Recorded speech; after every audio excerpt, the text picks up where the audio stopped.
Supreme court संभल की जामा मस्जिद की इंतजामिया कमेटी ने अर्जेंट हियरिंग के लिए पिटीशन फाइल की थी।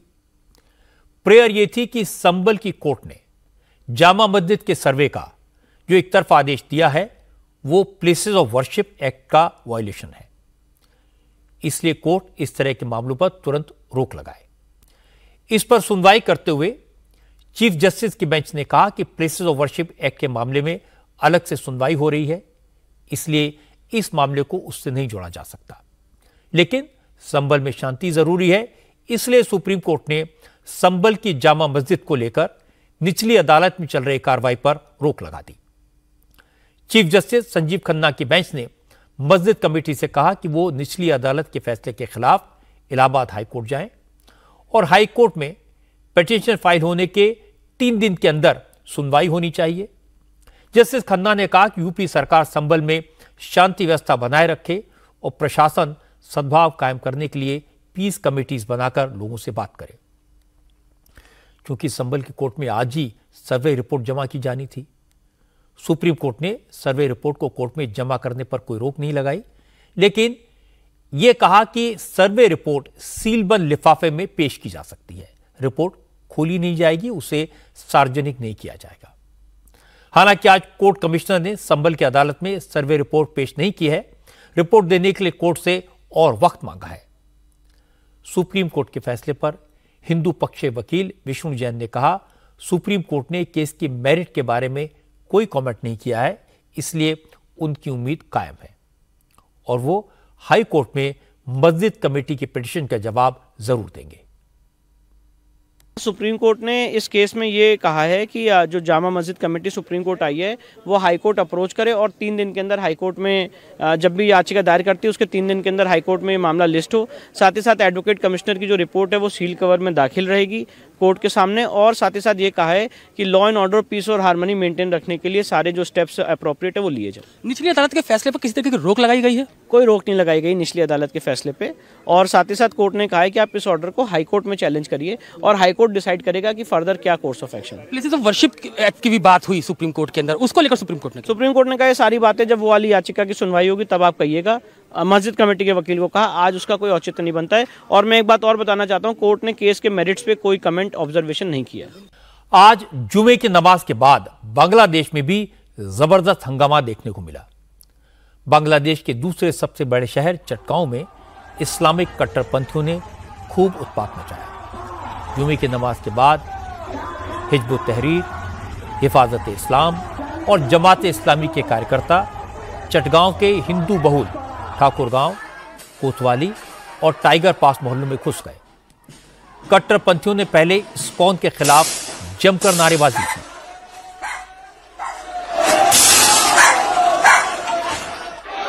इसके बाद इस्लामिक संगठनों के कार्यकर्ताओं ने हिंदुओं की दुकानों को, हिंदुओं के घरों को निशाना बनाना शुरू किया, हिंदुओं के साथ मारपीट शुरू कर दी। हालांकि मौके पर पुलिस मौजूद थी, लेकिन पुलिस खामोशी से तमाशा देखती रही।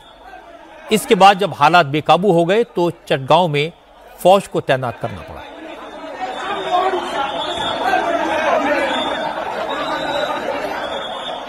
आज बांग्लादेश की राजधानी ढाका में भी इस्कॉन के खिलाफ प्रोटेस्ट हुए।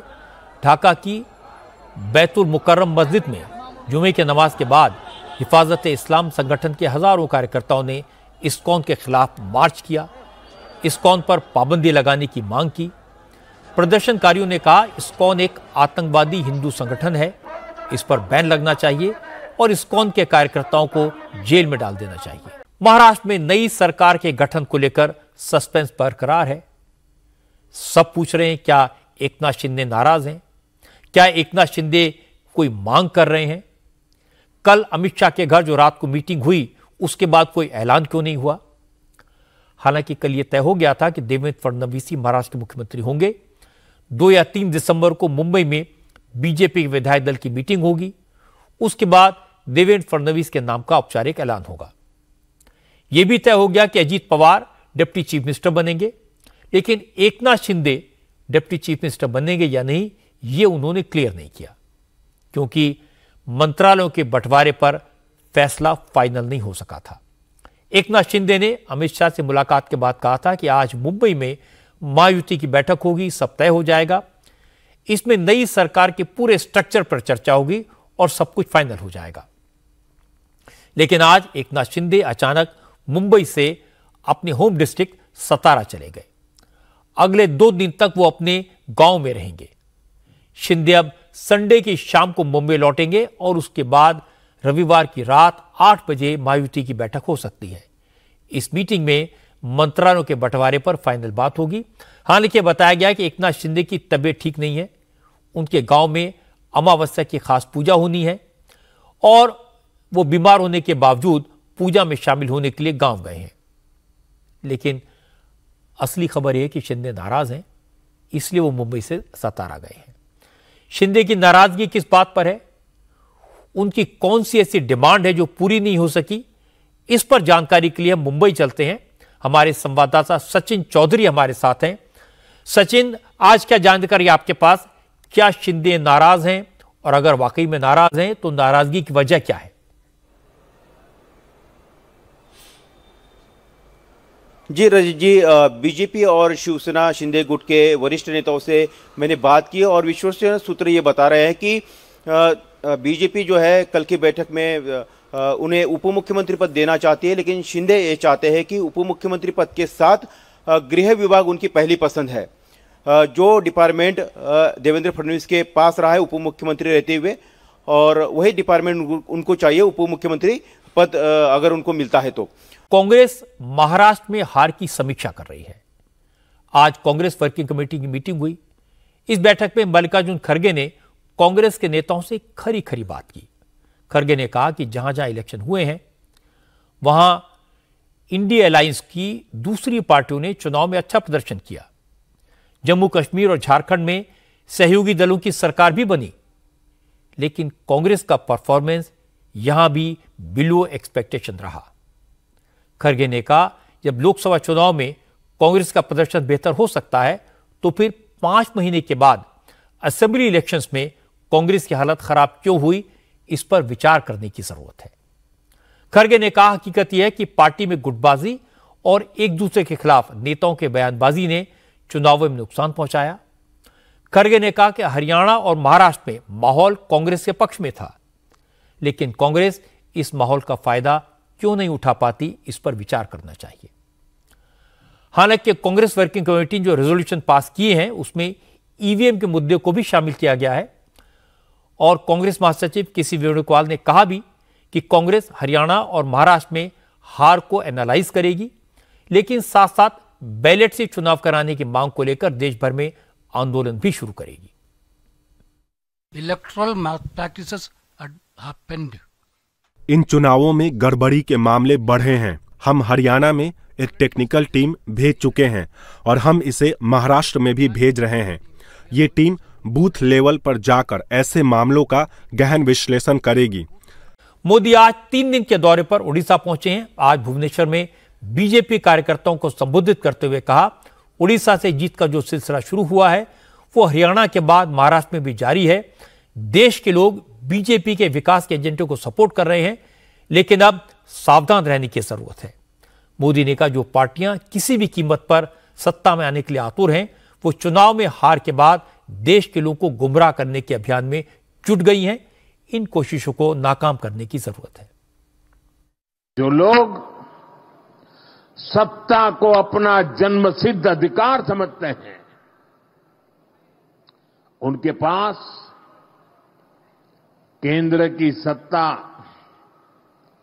पिछले 1 दशक से वो खो चुके हैं। इस स्थिति ने उनके अंदर इतना गुस्सा भर दिया है कि वो देश के खिलाफ साजिश करने में जुटे हैं। ये लोग अपना गुस्सा जनता पर ही निकालने लगे हैं। देश को गलत दिशा में ले जाने के लिए उन्होंने लोगों को गुमराह करना शुरू कर दिया। हमें हर पल सतर्क रहना है और लोगों को जागरूक करते रहना है। हमें हर झूठ को बेनकाब करना है। सत्ता के ये भूखे लोग जनता से सिर्फ झूठ बोलते आए हैं। जब इनका एक झूठ लोगों पर काम नहीं करता तो उससे बड़ा दूसरा झूठ गढ़ते हैं। ये अपने कार्यकर्ताओं को भी झूठा दिलासा देने के लिए यही कर रहे हैं। लखनऊ में आज बीजेपी ने असेंबली सीटों के बाई इलेक्शन में मिली शानदार जीत का जश्न मनाया। बाई इलेक्शन में जो विधायक जीत कर आए उन्होंने विधानसभा की मेंबरशिप की शपथ ली और फिर बीजेपी के कार्यालय में नए विधायकों का स्वागत हुआ। इस समारोह में सबको इंतजार था मुख्यमंत्री योगी आदित्यनाथ की बात का। योगी मुस्कुराए और मुस्कुराते हुए कहा, एक रहेंगे तो सेफ रहेंगे, मिलकर लड़ेंगे तो इसी तरह जीतेंगे। योगी ने कहा, जिन इलाकों को समाजवादी पार्टी अपना गढ़ मानती थी उन इलाकों में बीजेपी ने शानदार जीत हासिल की है। योगी ने कहा, बाई इलेक्शन के नतीजों का मैसेज क्लियर है। 2027 में यूपी में बीजेपी की जोरदार वापसी होने वाली है। जब एक साथ मिलकर के जब सामूहिक प्रयास होता है तो परिणाम की सुखद अनुभूति ऐसे ही होती है जैसे 2024 के इस उपचुनाव ने हम सबके सामने कराया है। करहल में समाजवादी पार्टी की जो बढ़त थी 2022 में और 67 से 68 हजार की थी और आज वह घटते घटते घटते घटते घटते 13 से 14 हजार पे आ गई है। ये चीजें क्या दिखाती हैं? ये इशारा करता है कि 2027 में भी वहां कमल खिलने वाला है। बहुत मजबूती के साथ हमारा प्रत्याशी वहां लड़ा था, बहुत मजबूती के साथ। और उस मजबूती में अगर हम लोग भी उसी मजबूती के साथ, एक कंफ्यूजन जरूर रहा, अरे यहां कुछ हो पाएगा, लेकिन सचमुच मानना पड़ेगा वहां के कार्यकर्ताओं को। आप अनुमान करिए 67 और 70 हजार से कम करते हुए आप यानी एक बटे 5वां भाग तक ही उसको सीमित कर दे, ये चीजें दिखाती है कि आपके लिए अवसर है वहां पर। मान के चलिए कि यह उपचुनाव 2027 के उत्तर प्रदेश विधानसभा चुनाव की शुरुआत है, जिसमें भारतीय जनता पार्टी एनडीए ने बढ़त प्राप्त करके पहले ही विपक्ष के मन में भय पैदा कर दिया है। अब मैं आपको दिखाता हूं बागेश्वर धाम के पीठाधीश्वर पंडित धीरेन्द्र शास्त्री की हिंदू एकता पदयात्रा की संपन्न होने का नजारा। हजारों श्रद्धालुओं के साथ धीरेन्द्र शास्त्री छतरपुर से करीब 160 किलोमीटर पैदल चलकर आज ओरछा पहुंचे। ओरछा में बाबा बागेश्वर ने राम राजा के दर्शन किए, पूजा अर्चना की और इसके बाद साधु संतों और श्रद्धालुओं के साथ हनुमान चालीसा का सामूहिक पाठ हुआ।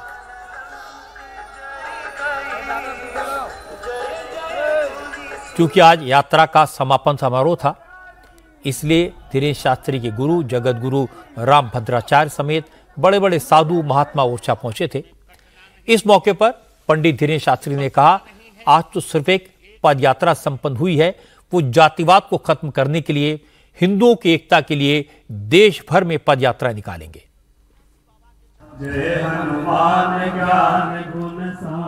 धीरेन्द्र शास्त्री ने बांग्लादेश में हिंदुओं के साथ हो रहे अत्याचार का मुद्दा उठाया।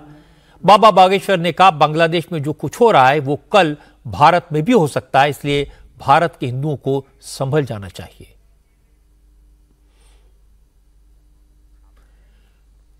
आचार्य धीरेन्द्र शास्त्री ने हिंदुओं को जगाने की बात पहले भी की है। वो हिंदू राष्ट्र की बात हमेशा कहते रहे हैं, लेकिन इसके लिए पदयात्रा उन्होंने पहली बार निकाली है। बाबा बागेश्वर के नाम से प्रसिद्ध धीरेन्द्र शास्त्री पर लोगों की भारी श्रद्धा है। उन्हें देखने सुनने के लिए आने वाली भीड़ इसका प्रमाण है। अच्छी बात यह कि वो अपनी बात शालीनता से कहते हैं, भावनाओं को भड़काते नहीं हैं और लोगों को बड़े इंटरेस्टिंग तरीके से अपनी बात समझा देते हैं।